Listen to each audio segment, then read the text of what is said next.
जय हिंद। नमस्कार साथियों, आप सभी लोगों का मोस्ट वेलकम है आज के इस नए क्लास में। साथियों, आज के इस क्लास में हम सभी लोग जो है पढ़ने वाले हैं बीएसएससी कार्यालय परिचारी भर्ती 2025 के एग्जाम के लिए मोस्ट इम्पोर्टेंट प्रीवियस ईयर के क्वेश्चन को, जो कि साथियों आपके बीएसएससी कार्यालय परिचारी भर्ती 2025 के एग्जाम के लिए काफ़ी इंपॉर्टेंट है। तो आप सभी लोग जो है इस क्लास को बिल्कुल अच्छी तरीके से लास्ट तक देखिएगा और इस क्लास में दिए जाने वाले सभी प्रश्नों को साथियों आप अच्छी तरीके से जरूर याद कर लीजिएगा, जिससे कि आप जो अपने एग्जाम में सभी क्वेश्चन को आसानी तरीके से बना पाएंगे। तो चलिए साथियों, क्लास को स्टार्ट करते हैं। उनसे पहले यदि आप इस चैनल पर पहली बार जुड़े हैं तो आप जो इस चैनल को साथियों सब्सक्राइब कर लीजिए और सब्सक्राइब करके आप ऑल नोटिफिकेशन को जरूर ऑल पे दबा लीजिए, ताकि जब भी क्लास स्टार्ट हो सबसे पहले क्लास का नोटिफिकेशन आपके पास पहुंच सके। तो आप इस चैनल को साथियों सब्सक्राइब कर लीजिए, साथ ही साथ आप जो इस क्लास को लाइक जरूर कर लीजिएगा। तो चलिए क्लास को स्टार्ट करते हैं और देखिए क्वेश्चन क्या है। क्वेश्चन दिया गया साथियों कि सौर मंडल के खोजकर्ता हैं। साथियों, ये सभी क्वेश्चन आपको बिल्कुल इंपॉर्टेंट और सिलेक्टेड क्वेश्चन करवा रहे हैं, जिससे कि आपके पेपर में साथियों 100% यहाँ से आपको क्वेश्चन देखने को मिलेंगे। तो आप अच्छे से इन प्रश्न को जरूर याद कर लीजिएगा और बताइए साथियों कि सौर मंडल के खोजकर्ता यहाँ पर हो जाएंगे। तो सौर मंडल के खोजकर्ता कौन हो जाएंगे? तो कॉपरनिकस हो जाएंगे। ऑप्शन आप लोग बी कीजिएगा इस क्वेश्चन का सही जवाब यहाँ पे। आगे देखिए साथियों, क्वेश्चन आता है सौर मंडल में ग्रहों की कुल संख्या है। बताइए साथियों कि सौर मंडल में ग्रहों की कुल संख्या क्या हो जाएंगे? तो सौर मंडल में ग्रहों की कुल संख्या जो साथियों 8 हो जाएंगे। ऑप्शन आप लोग बी कीजिएगा, 8 हो जाएंगे। आगे देखिए साथियों, क्वेश्चन आपका आता है भारतीय रिजर्व बैंक की स्थापना जो है ना कब हुई थी? तो भारतीय रिजर्व बैंक की स्थापना कब हुई थी साथियों? तो भारतीय रिजर्व बैंक की स्थापना 1 अप्रैल 1935 को होता है। ऑप्शन ए आपका सही जवाब होगा, 1 अप्रैल 1935। चलिए आगे देखिए साथियों, अगला यहाँ पे आपका क्वेश्चन है भारतीय रिजर्व बैंक का राष्ट्रीयकरण जो है ये कब हुआ था? तो भारतीय रिजर्व बैंक का जो राष्ट्रीयकरण हुआ था कब हुआ था? तो आप लोग याद रखिएगा साथियों, 1900 कब हुआ था? तो आप लोग बताएंगे 1949 में जो है राष्ट्रीय यहाँ पे भारतीय रिजर्व बैंक का जो है ना राष्ट्रीयकरण हुआ था। तो ऑप्शन सी होगा सही जवाब। अगला प्रश्न है कि भारतीय रिजर्व बैंक की स्थापना किसकी सिफारिश पर हुई थी?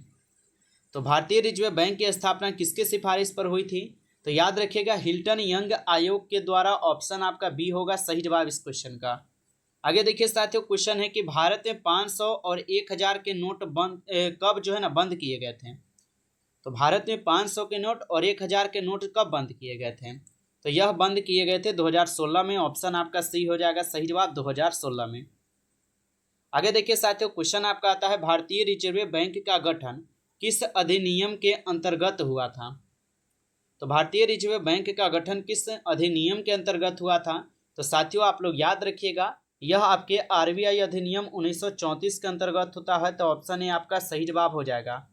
आगे देखिए साथियों, प्रश्न है कि जनगणना किसके अंतर्गत वर्णित है? साथियों ये सभी क्वेश्चन काफ़ी इंपॉर्टेंट और वीवीआई सेलेक्टेड क्वेश्चन है, जिससे कि आपके पेपर में 100% क्वेश्चन देखने को मिलेंगे। तो अच्छे से आप इनको याद कर लीजिएगा। बताइए कि जनगणना किसके अंतर्गत वर्णित है? तो आप लोग याद रखिएगा, यह संघ सूची के अंतर्गत आता है जनगणना। ऑप्शन बी होगा सही जवाब। अगला प्रश्न आता है साथियों कि भारत का संविधान भारत को किस रूप में वर्णित करता है? तो भारत का संविधान भारत को जो ये किस रूप में वर्णित करता है? तो साथियों याद रखिएगा राज्य संघ में। ऑप्शन आपका सी हो जाएगा, राज्य संघ में। अगला प्रश्न आता है आप लोगों का कि मछलियों के यकृत तेल में कौन सा विटामिन प्रचुर मात्रा में पाया जाता है? तो मछलियों के यकृत तेल में कौन सा विटामिन प्रचुर मात्रा में पाया जाता है? तो साथियों विटामिन डी हो जाएंगे। ऑप्शन आपका डी यहाँ पे सही जवाब है। अगला प्रश्न है आप लोगों का कि क्षुद्र ग्रह मंगल और किस ग्रह के बीच जो है ना देखे जाते हैं? तो क्षुद्र ग्रह मंगल और किस ग्रह के बीच देखे जाते हैं? तो साथियों आप लोग याद रखिएगा, यह देखे जाते हैं बृहस्पति ग्रह के बीच। ऑप्शन सी हो जाएगा सही जवाब। आगे देखिए, क्वेश्चन आपका आता है तुलबुल परियोजना जो ये किस नदी पर है? बताइए साथियों कि तुलबुल परियोजना किस नदी पर हो जाएंगे? तो तुलबुल परियोजना जो ये आपके झेलम नदी पर है। तो ऑप्शन आपका बी हो जाएगा इस क्वेश्चन का आंसर, झेलम नदी। आगे देखिए साथियों, क्वेश्चन आपका आता है कि बाबरनामा के लेखक कौन हैं? बताइए साथियों कि बाबरनामा के लेखक कौन हो जाएंगे? तो बाबरनामा के लेखक जो है यहाँ पर आप लोगों के बाबर ही हो जाएंगे। ऑप्शन है आपका सी हो जाएगा सही जवाब। आगे देखिए साथियों, क्वेश्चन है कि अंतर्राष्ट्रीय महिला दिवस जो है ये कब मनाया जाता है। साथियों, अभी तक आप इस क्लास को लाइक नहीं किए हो तो आप इस क्लास को ज़्यादा से ज़्यादा लाइक कर लीजिए। चैनल पे पहली बार यदि आप जुड़े हैं तो आप इस चैनल को साथियों सब्सक्राइब करके ऑल नोटिफिकेशन को आप ऑल पे दबा लीजिए, ताकि जब भी क्लास स्टार्ट हो सबसे पहले क्लास का नोटिफिकेशन आपके पास पहुंच सके। तो आप इस चैनल को सब्सक्राइब कर लीजिएगा। और बताइए साथियों, अंतर्राष्ट्रीय महिला दिवस जो है ये कब मनाया जाता है। तो आप सभी लोग जो है याद रखिएगा, अंतर्राष्ट्रीय महिला दिवस मनाई जाती है साथियों 8 मार्च को। ऑप्शन आपका 20 सही जवाब है 8 मार्च। आगे देखिए क्वेश्चन है साथियों कि प्रकाश वर्ष दूरी का मापक है। तो प्रकाश वर्ष जो है ये दूरी का मापक हो जाएंगे। तो साथियों आप लोग बताएंगे दूरी का ही होगा। ऑप्शन आपका सी सही जवाब है, याद रखिएगा। आगे देखिए क्वेश्चन है आपका, मानव शरीर का सामान्य ताप होता है। बताइए साथियों कि मानव शरीर का सामान्य ताप होता है। तो आप सभी लोग जो है याद रखिएगा, मानव शरीर का सामान्य ताप जो है कितना हो जाएंगे। तो यहाँ पे आप लोग इस क्वेश्चन का सही जवाब जो है साथियों, ऑप्शन यहाँ पर आप लोग सी कीजिएगा 37 डिग्री सेल्सियस हो जाएंगे। ऑप्शन यहाँ पे आप लोग का सी सही जवाब है साथियों, याद रखिएगा। आगे देखिए क्वेश्चन आपका आता है कि अंतिम मुगल सम्राट कौन था। बताइए साथियों कि अंतिम मुगल सम्राट कौन था। तो अंतिम मुगल सम्राट जो है यहाँ पर बहादुर शाह द्वितीय हो जाएंगे। ऑप्शन सी आपका सही जवाब है, बहादुर शाह द्वितीय हो जाएंगे। अगला प्रश्न आपका आता है कि भारत छोड़ो आंदोलन का नारा किसने दिया था। बताइए साथियों कि भारत छोड़ो आंदोलन का नारा किसने दिया था। तो भारत छोड़ो आंदोलन का नारा दिए गए थे पंडित जवाहरलाल नेहरू जी के द्वारा। ऑप्शन ए आपका सही जवाब है, याद रखिएगा। आगे देखिए क्वेश्चन आपका आता है कि यहाँ पे राशियों की कुल संख्या जो है ना ये कितनी होती है। तो राशियों की कुल संख्या कितनी होती है। तो राशियों की कुल संख्या जो है साथियों क्या हो जाएंगे। तो आप सभी लोग जो है याद रखिएगा, यह 12 हो जाएंगे साथियों। ऑप्शन सी आपका सही जवाब है 12।